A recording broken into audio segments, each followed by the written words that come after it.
Hey, you guys. Once again, time for Tomes of Terror, my little book review show. Now, this book was another recommendation from one of you guys. I can't remember who it was because it was a while back that somebody recommended it. I had heard the author's name before, John Langan, but I had never read any of his stuff. So somebody recommended this book to me. I don't even remember what the context was, but I guess whoever recommended that, they pretty much know my taste because I really liked this a great deal. So this book first came out in 2013, and it's actually a short story collection. Some of the stories are pretty short, but most of them are novella length. So I think there's only 9 stories in here. There's two that are really short that are more like vignettes, but the rest of them are pretty much novella length. And it's called The Wide Carnivorous Sky and Other Monstrous Geographies. Now, I will say that if you are really into weird fiction, particularly Lovecraftian type stuff, then you haven't read this guy, then you will probably really dig it. Now, from the notes and stuff that I read, and interviews and stuff with him that I read that were at the end of this book, he's actually kind of in the same writer's circle and is friends with some other authors that whose books I've covered on this show previously, like Paul Tremblay, who I think I reviewed his book, The Cabin at the End of the World. He also read A Head Full of Ghosts, most famously, which I have read, but I don't think I've reviewed it yet. And he's also friends with Nathan Ballingrud, who wrote Wounds, which I believe I reviewed on here too. So he's kind of in that circle. I believe his day job, quote unquote, is a professor at a college. And that comes through very stridently in the writing. I really he has very elegant prose. It's very elevated, but it's not pretentious. You know what I mean? It's actually quite beautiful. And I really do I don't know, I just really liked the rhythm of how he writes his stories. Now, so as I said, this is 9 stories. I will say pretty much I really liked this a lot. Some of the stories obviously are better than others, or I liked more than others. The first story, the only criticism that I could give to this book, and this is very minor, is that I kind of wish that they had put this story somewhere else in the book. I understand why they put it first, because this story, which is called Kids, is not even really a story. It's more like a vignette type of situation. And when I first read it, I mean, basically all that happens in it is there's a teacher and he's in his classroom, and all of a sudden, all these kids come in who are not his students, or they're much younger, and they proceed to eat him. So they're like zombies. Now, so I was just kind of okay, but then when I read, because there's writer's notes at the end where he says where the ideas for the story came from, and what anthology it originally appeared in or what he wrote it for.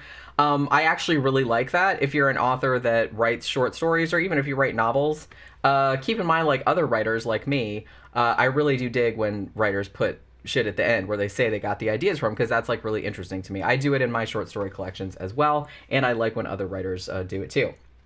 So this story, as short and seemingly plotless as it is, the story behind it was actually quite funny, because I didn't realize this, but the teacher who gets eaten by the kids in the story is actually a real guy, a real writer named Jack Haringa. And apparently what ended up happening was that I think that Jack Haringa was in kind of was depressed or whatever, and a bunch of his writer friends got together and said, let's cheer him up by writing a short vignette or short story about him getting killed, and we'll put it all on our blog. We won't say anything about it, but we'll all put the stories on our blogs on the same day, so it'll freak him out, but it's also kind of cheer him up. I'm that's kind of cool, because that seems like something that horror writers would do. And I thought that was kind of amusing. So so essentially that's what it was. So it was a bunch of different writers who wrote different ways, short stories or vignettes about how this actual real life person, this writer, bought the farm, and they all posted them online the same day, as a surprise for him. And he thought it was very funny. And they actually collected all the books into a small little volume called Jack Haringa Must Die. So I thought that was pretty hilarious. But yeah, so the first story, like I said, it's almost kind of like an appetizer, I guess. So again, I can see why they put it first. Now the next one, this one's very interesting, and like I said, this is what's kind of cool about this writer, and I'll definitely be checking out. A lot of people said he had another short story collection that came out before this one was actually really good as well, and he's written a novel And he might have written a few more since then, but I'm not really sure. I'm just going because this came out in 2013, so I was reading the stuff like prior to that. But so the second one, he really likes to like experiment with form. I don't want to say that the stories are like deconstructed necessarily, because that sounds, again, pretentious, and they're not really. But he does kind of like to, it's kind of experimental in its way. Like, you can follow the shit, and it's not that out there, but he seems very interested in playing with the tropes of horror fiction, playing with just literary tropes, literary formats in general, and I really like that. So I like that each of the stories kind of has its own sort of like thing going on, where he was like experimenting with some different kind of like structure.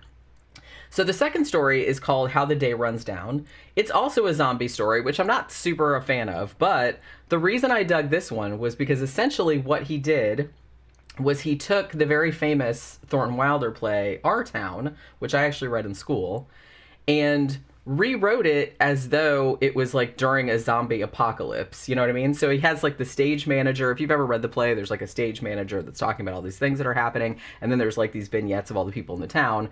And so it's like that, but instead of this being like the little sleepy town of Grover's Corners or whatever, it's basically like a zombie apocalypse.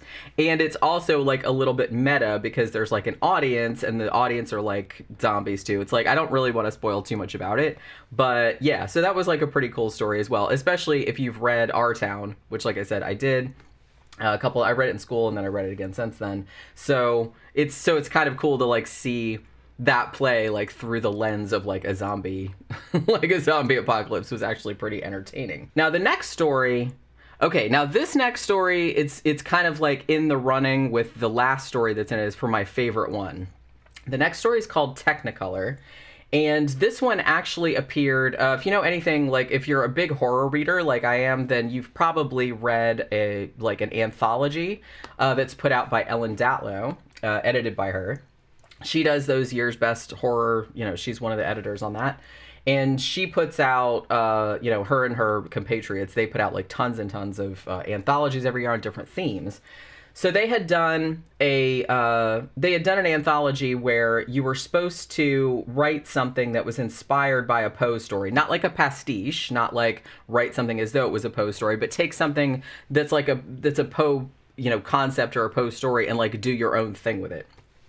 So Technicolor was written for that, and that's when it first appeared. I think the anthology was just called Poe. I can't remember right now, but it got like a lot of buzz. This story in particular did. And so what John Langan did was he took the story Mask of the Red Death, which he said is his favorite Poe story, and it's mine as well. And I wrote a novel called Red Menace, which actually it wasn't based on a Poe story, but it did have like a Mask of the Red Death little kind of homage in it. So I was kind of like, oh, I see where you're going with this. I like it. So what this one is, it's basically told from the point of view. A lot of his stories, I guess because he's a professor and he's in academia, a lot of his stories are kind of like based in that situation, in that milieu, if you want to say that. If I'm even saying that right, I don't know. I'm trying to like sound smart, I guess. But yeah, so a lot of his stories are like kind of set in academia. So this story is actually told, this was so good. This story was actually told from the point of view of a professor giving a lecture to a class. And he starts out talking about Mask of the Red Death, and he posits, this story is just like so well researched, and just so, it'll like really make you kind of, when you're reading it, you just kind of like go back and go, wait, is that real? I'm gonna have to look that up. And I saw like some other reviews and stuff. It's like, I totally like looked up like the real shit that he was talking about, and he's like, oh, he just made it up. But you know what I mean? So yeah, Mask of the Red Death supposedly was not based on necessarily, but the thing of his lecture in the story is that Edgar Allan Poe got the idea for the colored rooms, like the suite of rooms in Mask of the Red Death, from this like creepy book that was written by this guy who was maybe like some kind of occult, kind of thing. And I really liked the description of like this book, and it had like these weird drawings in it that you could only really see like when you shined like the appropriate color light on them and shit like that. So it's like this really complicated kind of like occult ritual type thing going on, and it's really, really long, and like I said, it's really well researched, and it's so convincing that, like I said, for a second, I was just kind of like, wait, did Edgar Allan Poe really base this on like a real guy, like a real occultist or something like that? Like, obviously I didn't believe in like the supernatural kind of elements, but I was like, well, that sounds kind of like, that sounds legit. But then I was like, no, of course not. But it's just like a really great story. So like I said, it's framed like a lecture. So it's like a teacher talking to a class about the history of where Mask of the Red Death came from, and about the history of this occultist and like how Edgar Allan Poe ended up reading about him, stuff like that. So the story is called Technicolor, and it's really, really good. So then you have a story called The Wide Carnivorous Sky, which is the title story. Now this one, it's I want to say nominally, this is another thing that I like about him, because I try to do this in my stories as well, is that you take something like one of the, cliches or horror tropes, like particular monster, and then you try to like do something completely different with it. So this one is nominally a vampire story, but this vampire is kind of more like, it does have some vampire, like it has a lot of vampire attributes, but it has a lot of differences too, in the sense that it's nothing like your Anne Rice kind of vampires where they're all kind of like fancy and aristocratic or anything like that. This is much more like, it's intelligent, but it's much more like a predator. Also, he said he wanted to invert the whole thing where, vampires can only come out at night. This one can actually only come out in the daytime. And it basically swoops down from the sky, and it lives, essentially, I know this sounds weird, but it essentially lives in like this pod, like a coffin-like pod that's like circling the Earth, like in a satellite, like around the Earth. And then it kind of comes down and feeds at various times. And so into that mix, you have a group of soldiers in Iraq who actually kind of see this, like during the Gulf War, and they see this thing, and it just like tears the shit. This is a very gory tale, and it just like tears the shit out of them, and they actually all see it. And so it's kind of like them, it kind of jumps back and forth in time with all of the guys, like all the soldiers that knew each other, and them sharing stories about what they saw and figuring out how they're going to destroy it. So that's like a really good story as well, like a really kind of original take like on a vampire story, which I thought was also really cool. And the next one is City of the Dog, which is kind of, I thought it was kind of like a werewolf story, but I think it's more like a ghoul type of story. And this one, he said, was actually a little bit autobiographical, in the sense that it's set in the early 90s in Albany, New York, where a lot of his stories are actually set in upstate New York, which is presumably where he lives. So he knows a lot about that. And it's almost kind of like, it's like an awkward relationship drama, kind of. It's just kind of like these college students, like the guy, like the main protagonist, and him and his girlfriend, like his girlfriend cheated on him and he can't get over it, and then he ends up, like, through some circumstances, he ends up living with the guy who the girlfriend slept with, who was a friend of hers. And so that's kind of this awkward situation. But then his girlfriend like disappears, and it comes to be known that there's like kind of something lurking around like underneath the city that maybe had something to do with her disappearance. So there's that as well. Then we have the weirdest story, and the most Lovecraftian one. This one was actually, it's kind of like, this one was first written, he said, for an anthology, and the anthology was supposed to be what would happen to the Earth if, like, the Lovecraftian old ones, like, did what they wanted, like, took over, right? So you had to write a story that was set after that, like, what the world would look like. So this story is called The Shallows, and this is by far the weirdest one, I think, in the sense that it's just this guy who's just like a regular middle-aged guy, and he still lives in his house because apparently, like, Cthulhu and all them, like, didn't get him. But most everybody is gone, like, everything has kind of been blasted out of existence. So it's just kind of like him and this little crab creature that he talks to, and they just kind of like do the rounds of their house and like do gardening and stuff. So it's a very, very bizarre story. And then he can kind of see these weird, like, it's hard to explain. He could see like these kind of like weird curtain type things where he can see into like not necessarily other dimensions, but he can kind of see like other stuff that's going on. So yeah, if you're into Lovecraftian fiction, you probably really dig that one. But it's by far the weirdest one. I got that it was Lovecraftian, but I didn't immediately get that it was like after the old ones had like taken over the earth. So I was glad that he kind of like clarified that at the end. I was like, okay, well that makes a lot more sense then. But that's the anthology that was in, at first. The next one is actually sort of a werewolf story, kind of a werewolf slasher movie type thing. But again, not really. What he does is he kind of takes these types of things, but then he does other things with them, like makes them metafictions or, plays with the format a little bit, which, like I said, I really like that. I kind of like that experimental kind of thing he's got going on. So it's called The Revel, and it's good because it's kind of like a really good werewolf story in its own right. But it's also kind of like breaking down the tropes of werewolf stories or even slasher movies or horror movies in general. So it's kind of hard to explain, but there's kind of like, it's almost written as though it's a paper on horror movie tropes, but it's still a good werewolf story also. And you know what I mean? So it's kind of like hard to explain, like I said.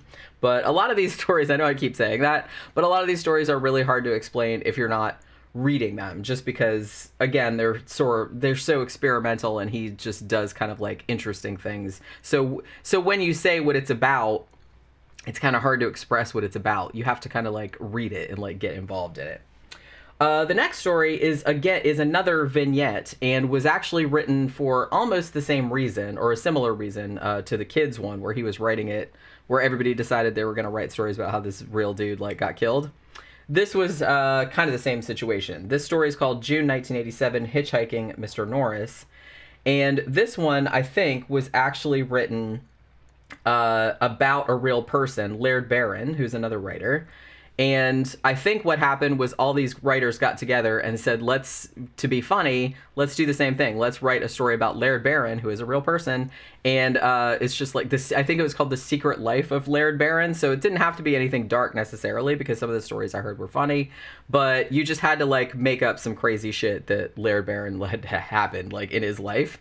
So John Langan wrote this one, which was essentially about him, the dangers of hitchhiking, him getting picked up by this hitchhiker who was kind of a serial killer, but the serial killer has a much larger mission. Let's put it like that. So again, Laird Barron, the protagonist of this, is actually a real person, and this was again written, to cheer him up or to be funny or whatever. And all these writers wrote one, and they all put it on their blogs for that day, like on the same day. Now, the last story in here, which is a novella, pretty sure, this one and Technicolor are vying for my favorites. I like them for different reasons. The last one is called Mother of Stone. And this one, man, if you're really into like mythology, and particularly like, not necessarily even urban legends, but just urban legends / like old mythology, then you will really be into this one, because this one is it's written in the second person, which you don't see much, and the reason you don't see that much is because it's really hard to do without coming across as like really irritating. But to its credit, this story didn't like stand out to me at all. It didn't like, it occurred to me when I started reading it, it's in the second person, but it didn't really interfere with my enjoyment of it. I have read some other things that were in second person that just got tedious after a while, but this one absolutely does not. So this one is framed like from the point of view of someone who is doing a paper or thesis on a particular type of mythology. And they became interested in this urban legend, or what they think is an urban legend, going around in upstate New York. And what ended up happening was that there was this place, it was an inn in this town, and while they were digging on the grounds, like they were building I can't remember why they were digging. I think they were like expanding it or something like that. And while they were digging, they found this really creepy statue, like kind of like a full-size statue that looked like maybe like ancient Greek or Roman kind of style, but not quite. And it was really, really detailed and like really, really beautifully done. And the statue was of a very, very pregnant woman without a head. And I don't mean that like the statue, oh, the head fell off like the Venus de Milo or something like that. No, it was sculpted to not have a head to start with. So everyone's kind of like wigged out about it, and then everybody got even more wigged out about it when it so happened that a pregnant woman who was driving past the inn one day got into a horrible car accident which decapitated her. So after that, like, this sort of legend started around maybe the statue was cursed or whatever, and then this local woman like kind of bought the statue and put it in the inn, or she, you know, they found it on the ground, so she put it in the dining room of the inn. And people started like getting really weirded out by it, like it started to bleed like from the neck and all this other stuff. So I mean, just the thought of that and the way he describes what this statue looked like and the shit that it was doing was like super, super creepy. And like I said, I love all this kind of like mythology stuff. And so you're basically following this researcher who is trying to get to the bottom of, you know, who made this statue, why is it here, what is it for, you know, all of these crazy stories like people kept seeing. Now then they started seeing like ghosts of like headless women and shit like that. Like, what is all that about? So they're trying to get to the bottom of it. This was by far like the creepiest story, and between this one and the Poe one were, again, like, I can't decide which one I like. I think I like this one slightly more, just because even though because I feel like the Poe one was a little format wise was a little stranger because it was kind of framed through like someone lecturing to a class. I don't know, I think I liked them for similar reasons now that I'm thinking about it, because they're both dealing with like an investigation where there's like a weird thing that needs to be explained, and then you're having somebody like go back through time sort of and like try to get to the, like, try to tie together all these tendrils of like where this legend came from or where this story came from or something like that. And I really, really like stories like that. So I think that's why I responded to those two the most. But yeah, those two are probably my favorite. I think the last one's slightly more, just because that the image of this fucking statue, like a pregnant woman with like no head, that bleeds and shit like that, it's just like really creepy and disturbing, and I really, really liked that a lot.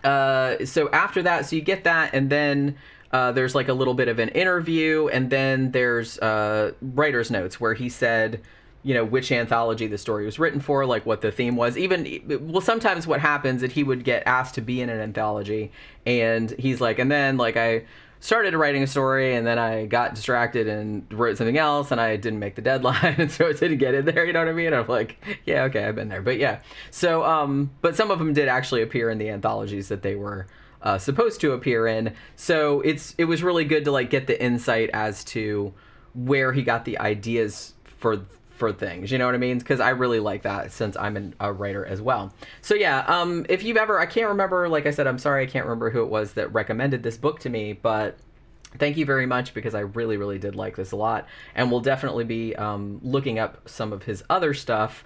And I really like, I feel like I don't read as many short story collections as I probably should, because honestly, I really like to write short stories. That's like my preferred medium.